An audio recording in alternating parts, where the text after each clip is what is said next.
Assalamualaikum warahmatullahi wabarakatuh. Perkenalkan, nama saya Anissa El Halidi. Saya dari kelas MA 18B2 Universitas Pelita Bangsa. Video kali ini saya buat untuk memenuhi nilai ujian akhir semester ganjil mata kuliah Manajemen Risiko Universitas Pelita Bangsa. Ya, langsung saja. Yang akan saya bahas di sini adalah yang pertama, ada perusahaan Vivo di Indonesia. Pada tahun 2019 lalu, Vivo tercatat menempati peringkat 2 dalam daftar vendor smartphone terbesar di Indonesia versi IDC. Selain itu, Vivo menyebutkan mendapat kenaikan permintaan produk smartphone dari konsumen di Indonesia. Torehan tersebut tak membuat Vivo kendor. Vivo menyatakan telah menyiapkan sejumlah terobosan untuk tahun 2020. Pertama, Vivo berencana untuk menghadirkan inovasi teknologi lewat sejumlah produk teranyarnya yang bakal digelontorkan di pasar Indonesia. Hal ini dilakukan untuk mengisi seluruh segmentasi pasar, baik kelas bawah hingga kelas menengah ke atas. Langkah ini sejalan dengan upaya Vivo untuk menarik minat konsumen untuk membeli ponsel. Sepanjang 2019, Vivo telah meluncurkan setidaknya 17 smartphone Android baru. Nah, lalu apa saja sih peluangnya yang didapatkan dari perusahaan Vivo tersebut? Yang pertama, dari segi eksternal, masyarakat baik kelas atas maupun kelas bawah bisa membeli dan memiliki produk Vivo tersebut. Yang kedua, dari segi internal, perusahaan smartphone Vivo bisa mendapatkan keuntungan yang lebih banyak karena penjualannya selalu meningkat. Kemudian, ada pula ancaman-ancaman yang akan dihadapi oleh perusahaan Vivo ini. Yang pertama, dari segi eksternal, konsumen lebih memilih membeli smartphone dari merek lain karena fitur dan teknologinya yang lebih unggul dibandingkan smartphone Vivo. Dari segi internal, perusahaan smartphone Vivo akan tersaingi dengan perusahaan lain karena tidak memperbarui teknologi dan fitur-fiturnya tersebut. Apa saja sih kelebihan atau kekuatan HP Vivo? Yang pertama, Vivo memiliki harga yang tergolong murah.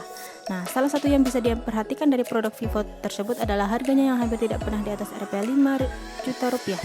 Incaran pasarnya yang ditargetkan memang untuk kelas menengah ke bawah, membuat harga smartphone Vivo cukup rendah. Hal ini membuat siapapun bisa dengan mudah memilikinya. Yang kedua, menonjolkan fitur kamera. Salah satu tagline Vivo adalah foto. Itu membuat sistem dan lensa kamera dari smartphone Vivo tidak bisa diremehkan walau memiliki harga yang terjangkau. Kelebihan yang ketiga adalah Vivo mengedepankan pengalaman bermusik. Salah satu tagline lain dari Vivo merupakan musik. Lewat tagline tersebut, Vivo memberikan hardware di smartphone-nya yang bisa mendukung pengalaman berlebih dalam bermusik. Teknologi Hi-Fi disertakan dalam tiap perangkatnya, penggunanya bisa menikmati musik secara lebih detail. Yang keempat adalah mudah dicari. Kita mungkin sering lihat gerai Vivo di mana-mana, di dekat rumah hingga di mal-mal.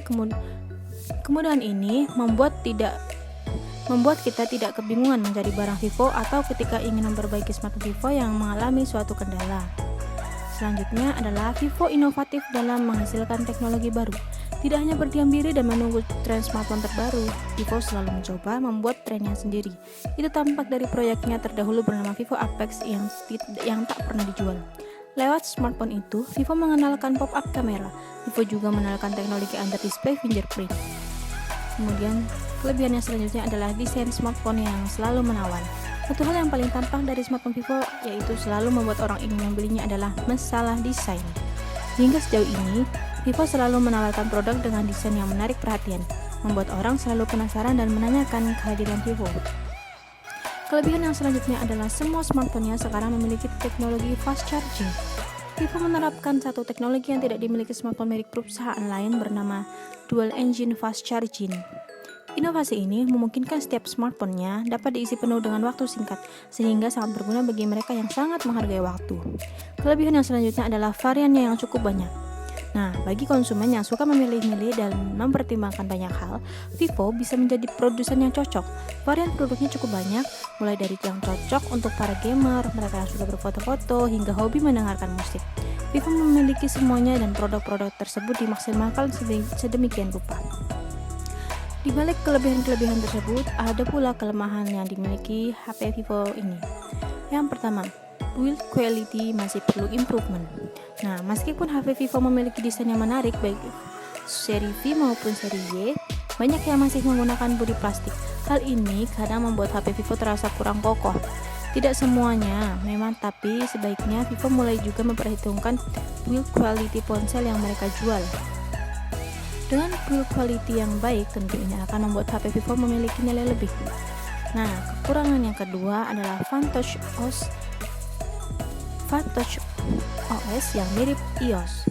HP Vivo hadir dengan tampilan UI Vantage yang tentu berbasis Android. UI Vantage ini sebenarnya tergolong menarik dan memiliki banyak fitur. Sayangnya, tampilan antarmuka Vantage cenderung mirip dengan iOS. Hal ini membuat Vantage kurang terasa inovatif dan hanya menduplikasi tampilan iOS saja. Memang tidak ada yang salah mendesain UI Android yang mirip dengan iOS. Hanya saja sebaiknya Vivo mulai membuat Vantage OS yang lebih inovatif dan membuat Vantage memiliki daya tarik lain dibandingkan UI yang dikembangkan pihak lain. Jadi tidak hanya semata-mata karena mirip iOS saja jualan Vantage OS-nya. Kekurangan yang ketiga adalah hanya fokus ke HP kelas menengah. Nah, seperti yang sudah disebutkan sebelumnya, Vivo memiliki 3 kelas ponsel. Ketiga kelas tersebut adalah kelas high-end yang diisi oleh Vivo X seri dan next seri kelas middle end yang diisi Vivo V seri dan kelas low-end yang diisi Y seri. Sayangnya, Vivo Indonesia hanya mendatangkan secara resmi Vivo V seri dan Vivo Y seri. Vivo belum berani mendatangkan HP Vivo kelas atas secara resmi. Berbeda dengan Oppo yang sudah berani menghadirkan Oppo Find X dan Oppo R17 Pro yang notabene HP kelas atas mereka. Vivo Indonesia juga sebenarnya hanya fokus pada HP kelas menengah. Mereka jarang memperkenalkan HP kelas low-end dalam acara peluncuran. Setiap peluncuran produk, Vivo V seri selalu jadi yang utama. Wajar memang karena Vivo V seri yang jadi andalan Vivo di pasar Indonesia. Kemudian kekurangannya yang terakhir adalah marketingnya yang terlalu berlebihan.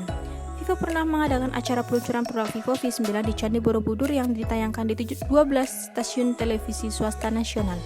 Sebelumnya, Vivo juga mengadakan peluncuran produk Vivo V7 dan menguasai beberapa kanal TV swasta. Strategi ini memang tidak salah, tetapi dianggap berlebihan bagi banyak kalangan. Hal inilah yang membuat Vivo dicibir menggunakan marketing yang terlalu berlebihan. Tapi mungkin di sisi lain, cara ini juga adalah langkah Vivo untuk memperkenalkan brand mereka ke lebih banyak orang. Untungnya, belakangan Vivo sudah tidak melakukan strategi seperti ini lagi.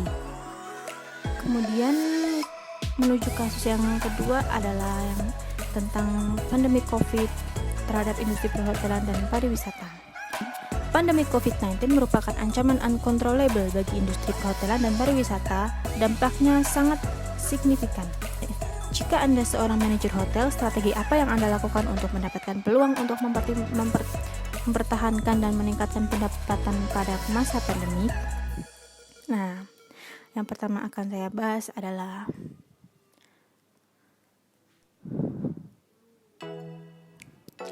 COVID-19 terhadap industri perhotelan dan pariwisata.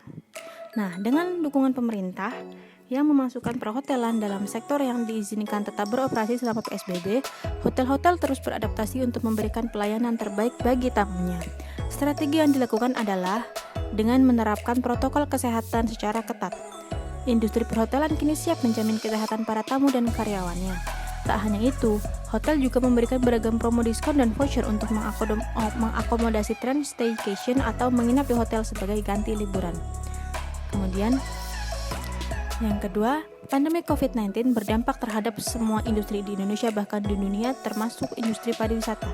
Dampak COVID-19 terhadap pariwisata sangat banyak karena industri pariwisata di Indonesia mempunyai keterkaitan dengan industri yang lain yaitu perhotelan, transportasi, usaha mikro kecil dan menengah atau UMKM, terutama yang menghasilkan cindera mata dan kuliner, restoran, biro perjalanan wisata dan pemandu wisata.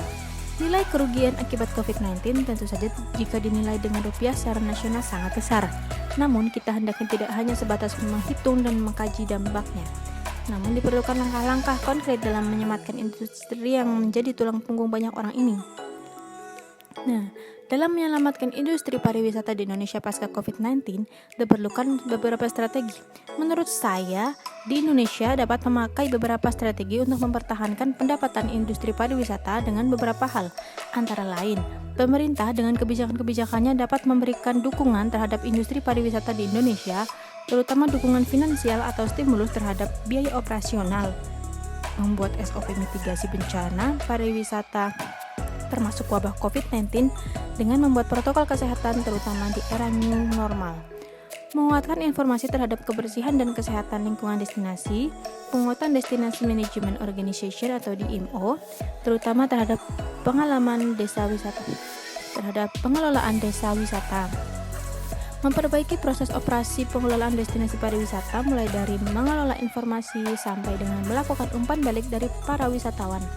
Melakukan inovasi produk dengan membuat program digital tourism dan memperbaiki rantai nilai, yaitu bagaimana mengelola pelanggan internal atau karyawan supaya puas dan menjadi loyal sehingga dapat memberikan layanan terbaik kepada wisatawan yang pada akhirnya wisatawan puas dan menjadi loyal.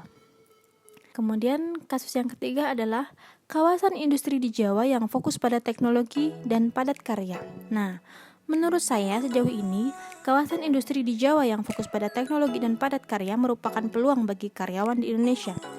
Karena aktivitas industrialisasi memberikan efek berganda yang luas bagi perekonomian nasional, mulai dari peningkatan pada nilai tambah bahan baku dalam negeri, penyerapan tenaga kerja lokal karena luasnya lapangan kerja, hingga penerimaan devisa dari ekspor. Nah, itu tadi penjelasan singkat tentang